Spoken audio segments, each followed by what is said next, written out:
سقف و پرچی واسطین سر بسر یا قوت کے، فرش سنگ یشم کا، دیوار و در یاقوت کے، اس مکان کے دائیں اور بائیں طرف روشن جبیں حوریان خلد صف باندھے ہوئے استادہ تھیں، درمیاں بیٹھے ہوئے تھے ایک سنہری تخت پر خسروان ارض مشرق، جم حشم بہرام فر، پیر رومی نے کہ ہیں آئینہ حسن ادب، ایک ادائے دلبرانہ سے کھولے اپنے لب اور کہا مشرق کا رہنے والا ایک شاعر ہے، یہ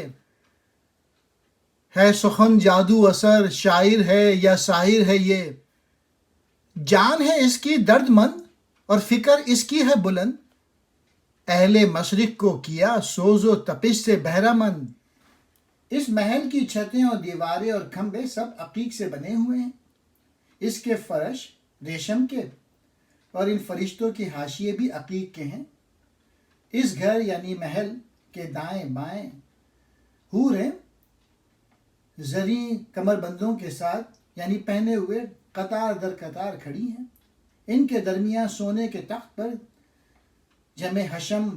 اور بہرام فر بادشاہ سلاطین بیٹھے ہیں۔ رومی نے جو حسن ادب کا آئینہ ہے بڑی ہی دلبری کے انداز میں ہونٹ کھولے یعنی بولے،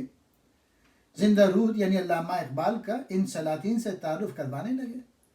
وہ یعنی رومی بولے کہ یہ زندہ روح یعنی علامہ اقبال سرزمین مشرق کا ایک شاعر ہے، وہ کوئی شاعر ہے یا مشرق کا ساحر یعنی جادوگر ہے، یعنی علامہ اقبال کی عظمت کی طرف اشارہ ہے۔ اس کی فکر باریک اور اس کی جان درمند ہے، اس کی شاعری نے مشرق کے لوگوں کے دلوں میں سوز پیدا کر دیا ہے۔